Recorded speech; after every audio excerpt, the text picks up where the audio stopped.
Hello,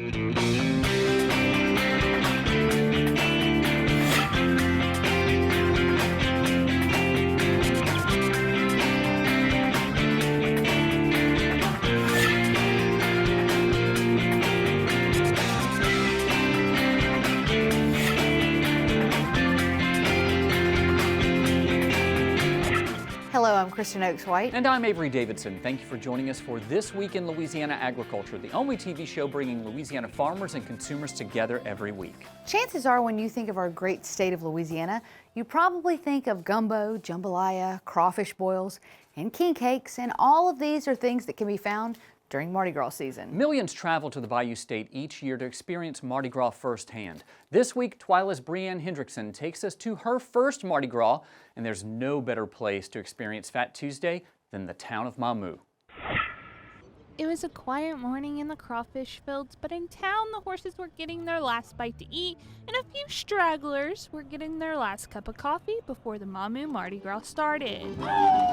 This is not your elaborate float Mardi Gras. It is a little bit different, full of colorful costumes, horseback riding, dancing, and most importantly, chasing of the chicken. This tradition goes back to when they would go to house and collect ingredients to make a gumbo at the end of the ride. And as they continue to keep the tradition alive, they go to houses along the route with the music trailer following. So when they arrive to their stops, they can dance and chase chickens. This year, weather was great, and the captains I spoke to say that really helped bring out a crowd. Last year it was a lot less. The true Mammo Mardi Gras came out, the locals, and they ran all day. Yeah. Last year it was about 12 degrees, and we had the diehards with us. I mean, this year we had a big old turnout, and we had a lot of people. As the day progresses, riders continue for several miles of dancing and catching chickens, but the party doesn't stop there. Back in town, people gather with live music, food, dancing, and waiting for the riders to return with the bounty of the day. With another great year completed, the captains are excited to see everyone next year. People need to come and see us and run Mammo Mardi Gras. Come with your costume and your mask. We had a good turnout, and we enjoyed everybody that came, and I mean, we couldn't ask for anything better. And as the riders head home, they know that this tradition will continue for years to come. This Mardi Gras was one I will always remember, and luckily no one was hurt at this event and only one horse got away but was caught down the road. So I would say that is a successful day. And you guys, this was an event that was a culture shock to say. That's the reason why I suggested you go there, and I had you hook up with Richard Fontenot because, one, he lives down there, knows everybody down there. Shepherd you into the culture. Yeah, Yes. exactly. But it's also such a unique experience. I mean, Mardi Gras is not like this anywhere else. No, and they were talking about that, not many other parishes do this. I think there's only one other one, but for Mammo, only the men can actually ride in this event. Now there's a parish next door that they say the women can ride, but it's still... It's steeped in history, it's steeped in culture, and I mean, there are books and books all about the Mammo Mardi Gras. So I'm so glad. I know it was an initiation, but I'm so glad you got to experience it. Thank you very much, Brianne Hendrickson. Well, the Lenten season starts the day after Mardi Gras, Ash Wednesday, and runs all the way until Easter. It's a very important time of penance for Christians and marks the beginning of Meatless Fridays for Catholics. Yeah, and there's a huge Catholic population in South Louisiana, which is why almost every Friday down south, someone holds a crawfish boil. Seafood is okay, meat not okay. At least one crawfish will not end up in the pot. This week, Louisiana Lieutenant Governor Billy Nungesser pardoned this crawfish right here named Arrigo. That's with an E-A-U-X at the end. Now, much like the presidential pardoning of the turkey at Thanksgiving, this marks the 6th year Nungesser pardons a crawfish. That one gets to stay alive. The event took place at Perkins Row in Baton Rouge in conjunction with the Louisiana Seafood Promotion and Marketing Board. Now, if you're wondering about the name of the crawfish, Arrigo, he is named in honor of retiring Visit Baton Rouge President and CEO Paul Arrigo, who is just a super guy to begin with. Also, always wearing his bow tie, dressed to the nines. but has done so much to help out tourism here in the Baton Rouge area. I love this event. I hope they carry it on until the end of time. It's gone for 6 years, so I think it's going to keep on going. Well, I love it. Well, fortunately for us, only one of those little guys got pardoned. That leaves plenty for us to boil up and enjoy this spring as the Lenten season has started. And that's why farmers are getting into high gear, bringing in their crawfish crops. This week, TWILA's Carl Wiggers traveled to Vermilion Parish to see the season ramping up. In Vermilion Parish, you don't have to look far to find a crawfish boat easing through a pond. Earlier this year, Hunter Luquette also had a pretty easy time finding the crawfish beneath the surface of this water. He says that's not the story today. It actually got off to a pretty good start with the warm winter we had. And once we got that cold snap, it really went down pretty hard. And we haven't been getting any rains either to really get the crawfish moving, so I think that plays a big role. I mean, last week it finally came up a little bit, almost double really last week. But before that, it hadn't been good at all. Luquette farms rice, crawfish, and soybeans, the rice and crawfish on the same land. That's common for farmers who need to maximize the production of this land year-round, a task proving difficult early in the Lenten season. I'm thinking right now we're probably at a quarter of catching of what we should be catching. I think we've got like 5 weeks of Lent left. You know, so we got 5 weeks to really hit them hard and try to make as much money as we can, and after that, it's going to be pretty much over with. It's not down too much where we can't fish, you know, and keep going. Aaron Lee farms a similar crop mix nearby. He says the increased market for crawfish that he's catching during Lent is crucial to his bottom line. The Lenten season is probably the most important part of our whole crawfish season. It's the time where we have the most demand for our crop. You know, people are just out eating them, and it's just really great for us. Lee says putting food on the tables of his family, friends, and neighbors makes all the hard work that happens on this water worth it. You know, if my sack of crawfish is going to go to a family who are all going to gather together and have a great time with each other and spend time with each other, I think that means something. That's why I do it. It's about making a living, but it's more about that than anything. You know, if I can break even and keep going, I'll be happy as can be.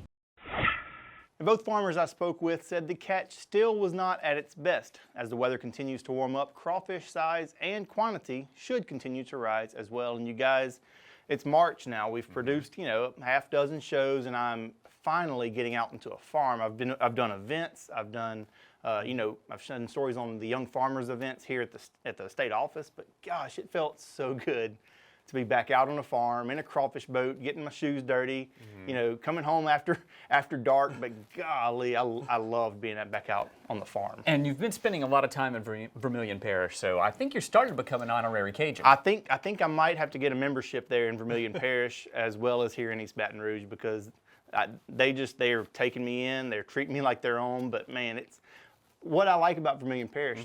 There's everything from cattle to sugarcane to seafood, and of course crawfish. It's prime time to go out there for that right now. And then of course the rice and soybeans. I mean, there's a huge variety, and there's also a great bunch of young farmers there that are always begging me to come, like, hey, come do a story on my farm. So. A lot of spirited people who love Farm Bureau. For sure.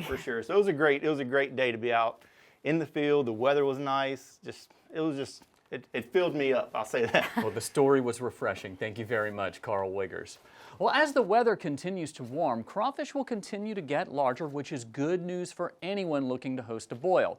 Let's check on some crawfish prices across the state. Just south of Lafayette in Youngsville, Coastal Fire and Ice has crawfish for $2.99 a pound live and $5.25 per pound for boiled crawfish. Crawfish Port in Alexandria has live crawfish for $3.39 a pound live and boiled for $4.99 a pound. Now continuing up the state into West Monroe, you can get some crawfish at Gene Cox Grocery in a live sack for $3.50 a pound, or get it boiled for $6.29 a pound. As we remind you often, call before you head out because crawfish prices can change, especially around the weekend. And also a great pro tip, get to know a farmer. You can buy your crawfish directly from the farm. You'll typically get a better deal that way. That's a good idea. Now, these crawfish prices are brought to you by the Louisiana Crawfish Promotion and Research Board, which reminds you to always eat Louisiana crawfish, and the only way to know you're doing that is to ask before you eat.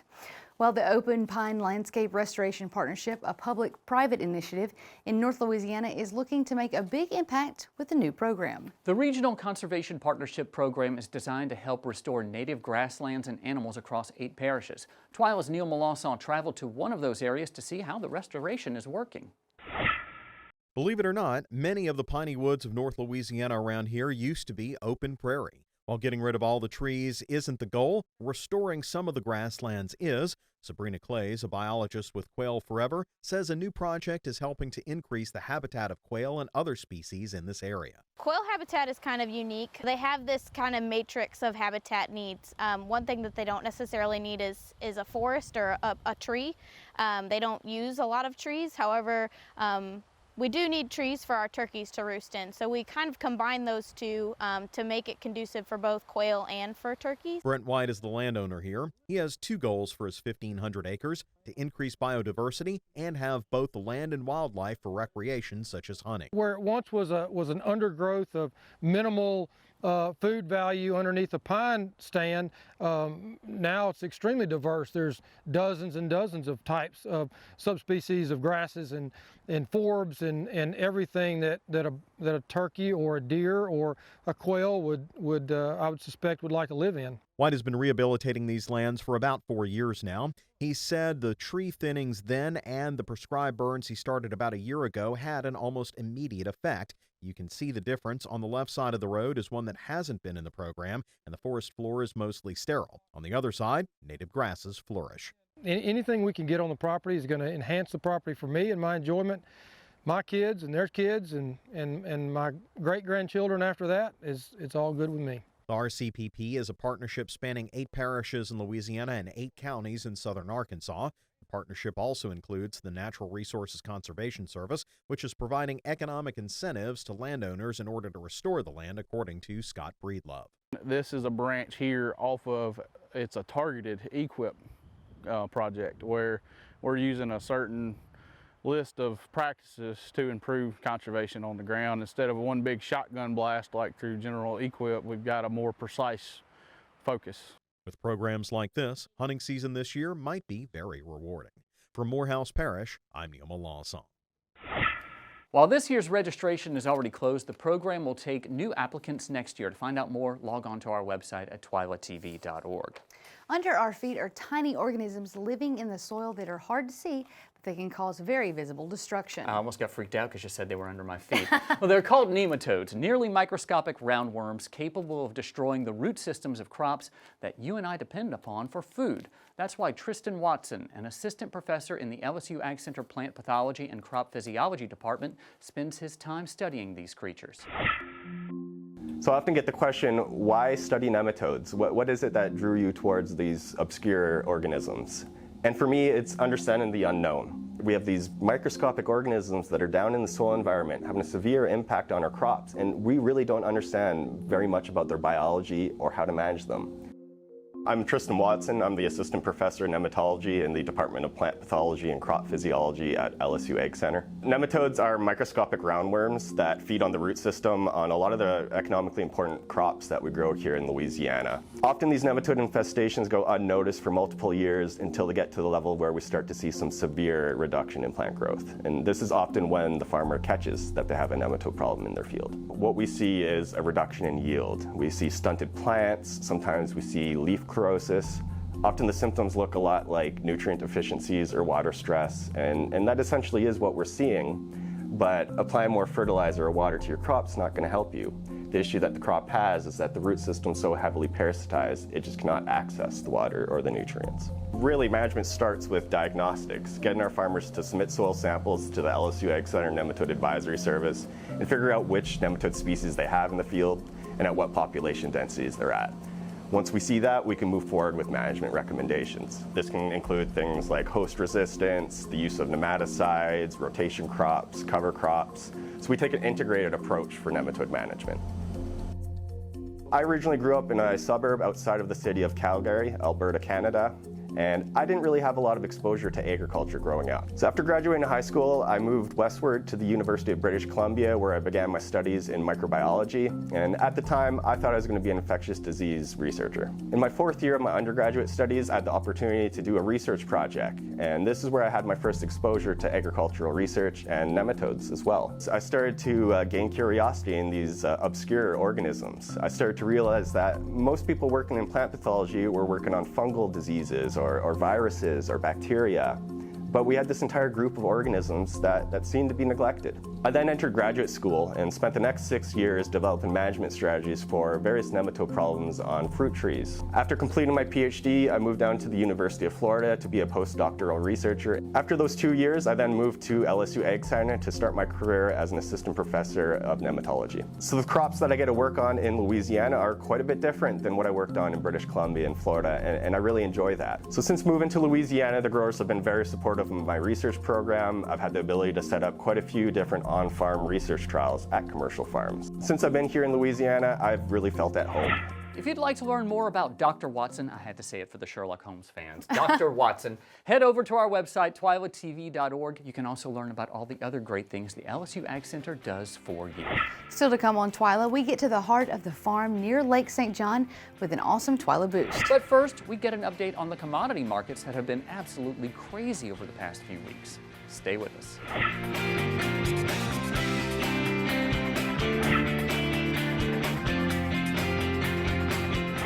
If you've filled up on gas lately, you already know that prices are high, like record level high in Louisiana, topping $4 a gallon.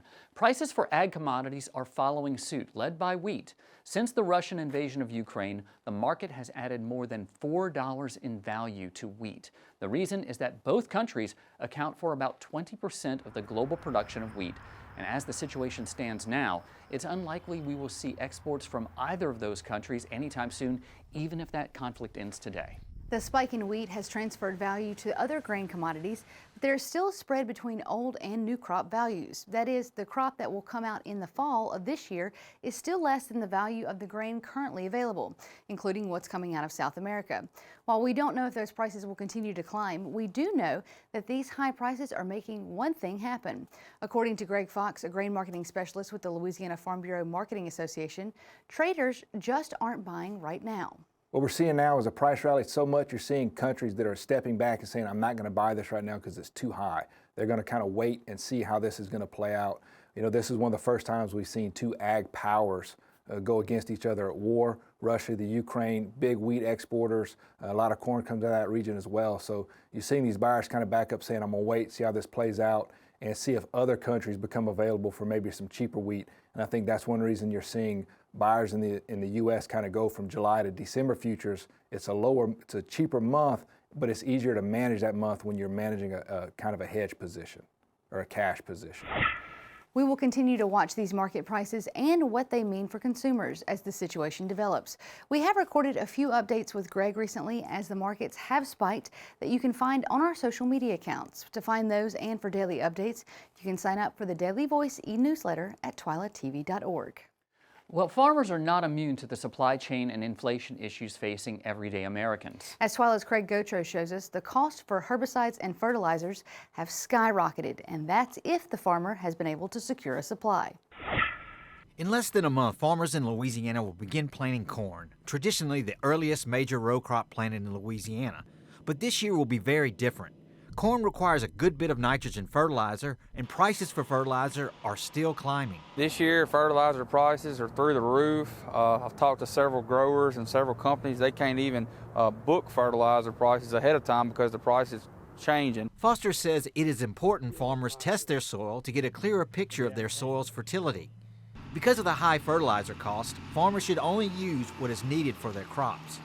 Only use as much as you need this year. This is not a year to try to build soil fertility in the soil. You want to just use the bare minimum for your crop needs. Because corn requires nitrogen, yields can be effective if it is greatly reduced or eliminated.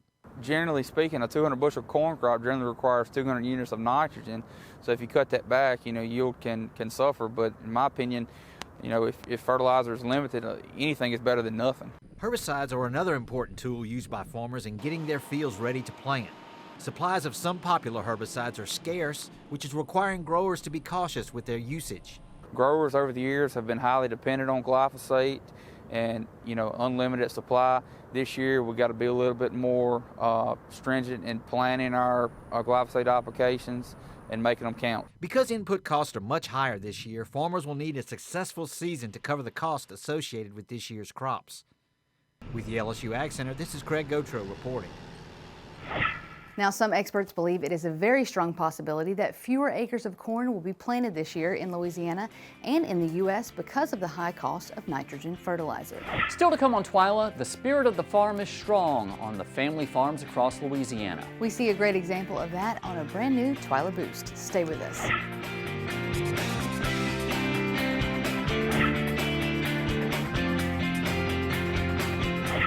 Avery, do you know what the metric is for a video to be considered viral?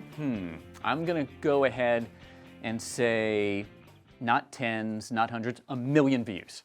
Well, this week's TWILA Boost has 2.2 million views on YouTube, and it features a farmer from Waterproof, Louisiana. Corteva Agriscience produced this video telling the story of James Davis Jr., a soybean, corn, and milo farmer who's continuing his father's legacy on his farm with his family at the heart of the farm.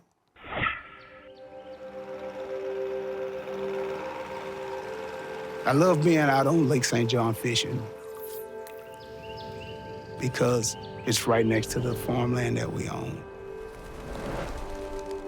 If I was born 100 years ago, I'd probably be working on the plantation with a hoe and a shovel. I came along at the right time.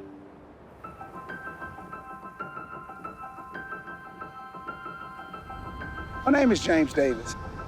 I am a farmer here in Waterproof, Louisiana, born and bred. Historically, most all land is owned by white folk. My grandfather would grow other people's crops for them. More or less, you go to work and you may come home with 25 cents. Right now, we own land where he was a sharecropper. That's amazing.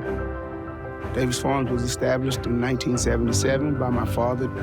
Started on just a dream and a want to.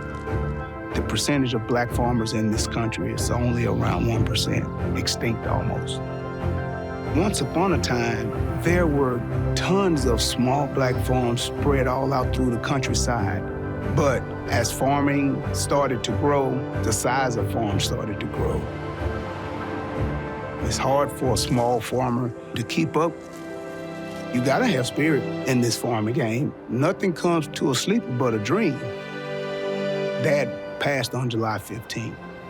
To be able to pass the farm down to my son would mean that basically my father is still living. Farm and family goes together, you know. He wanted Davis Farm to be here as long as we were all here. I cannot let my father down. What's great about farming is the fact that a person can discriminate on you all they want, but as long as you own your property, you have all you need. If you are a landowner, it is powerful in a mighty way. And that's the way I feel about the farm. I cherish it. Every inch of it.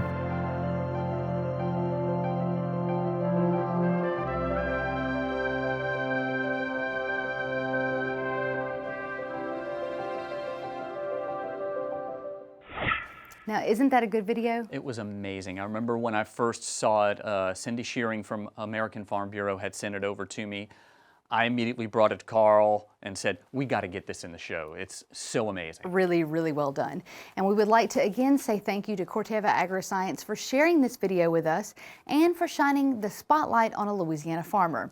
We love to see our farmers put on a national and global stage. Well, that does it for this edition of TWILA. Join us next time when we'll have coverage of the annual Commodity Classic happening this year in New Orleans. Until then, you can watch all of our stories online at twilatv.org, and be sure to like us on Facebook, follow us on Twitter and Instagram. And you can find all of these stories and more on our YouTube channel, and so be sure to subscribe to us there and turn on the notifications so you know exactly when we put out new content. Ding! It'll be there. For all of us here at TWILA, thanks for joining us. We hope to see you again right here next week.